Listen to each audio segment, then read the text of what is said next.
Coach Charles Chu may sinabi sa Hinebra na yung makakatapat nila ito sa quarterfinals. Barangay Hinebra versus Phoenix Fuel Masters game prediction. Maka-advance kaya agad ang Hinebra o puwersa pa ng Game 2 ang Phoenix? Ngayong araw nga mga tiyong magsisimula ang playoffs para sa Barangay Hinebra, kung saan makakalaban nila ang Phoenix Fuel Masters at masasabi nga natin na match lang ang tapatan ng dalawang kupunan. Medyo nakakalamang lang ang Barangay Hinebra nang dahil yan sa kanilang twice to beat advantage at playoffs experience. The rest, kaya silang sabayan ng Phoenix.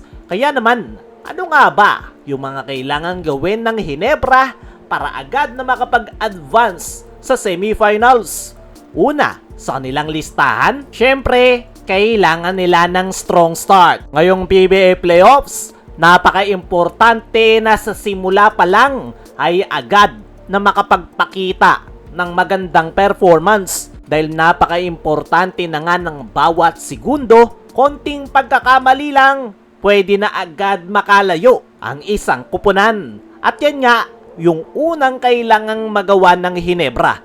Kailangan sa simula pa lang ay buhos na yung kanilang performance at wag nilang hayaan na maunahan sila ng Phoenix Fuel Masters. Dahil once na mag-init yung kanilang opensa ay paniguradong mahihirapan ang Hinebra na makakatch up. Sunod sa kanilang kailangan gawin ay let RJ Abarrientos play. Ito nga si RJ Abarrientos mga tiyong ang pinakamainit na local player ngayon. Hindi lang sa Barangay Hinebra kundi buong conference. Ito na ngayon nangunguna pagdating sa scoring department. Once na mainit yung nilalaro na itong si RJ ay nadadala niya yung kanyang kupunan para ito noong si LA Tenorio. Kapag maganda yung laro ay maganda yung overall performance ng Hinebra. Nang dahil yan sa ito yung nagtitimon ng kanilang opensa. At ngayon na si RJ Abarrientos na yung gumagawa niyan sa Hinebra, ayun at yun din yung nangyayari sa Hinebra. Kapag maganda yung nilalaro nitong si RJ ay nadadamay niya yung kanyang mga teammates dahil yan sa kanyang napakataas na basketball IQ. Hindi na pilit yung laro nitong si RJ at talagang ini-involve niya na yung kanyang mga teammates. Kaya naman, kailangan talaga ng Barangay Hinebra itong si RJ Abarrientos ngayong PBA playoffs. Isa pa sa kailangan gawin ng Barangay Hinebra ay mas malawak na player rotation.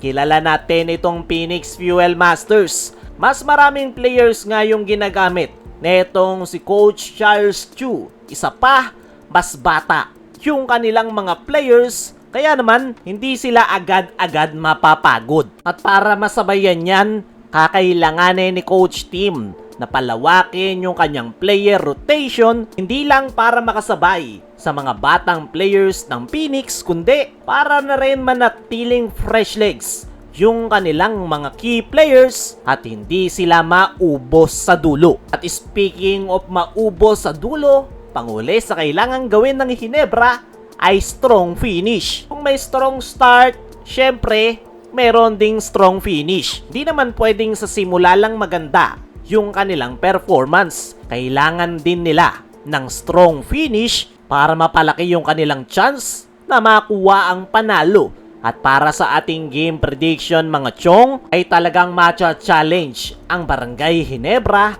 sa quarterfinals kontra Phoenix Fuel Masters. At tingnan natin kung agad nga ba silang makakapag-advance sa semifinals. Kaya mga chong, ano sa tingin nyo? Tatapusin na ba agad ng Hinebra?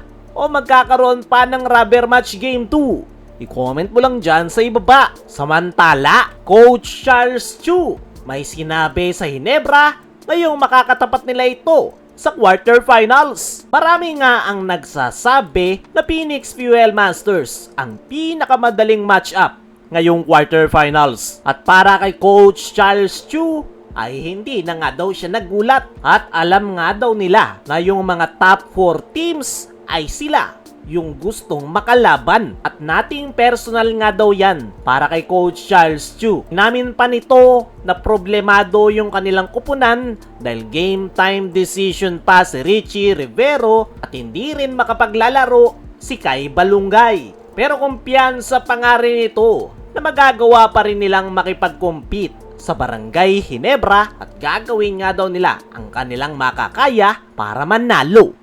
Kayo mga chong, ano ang masasabi nyo sa sinabi ni Coach Charles Chu sa Barangay Ginebra? Sino naman sa tingin nyo ang makakakuha ng panalo? I-comment mo lang dyan sa ibaba.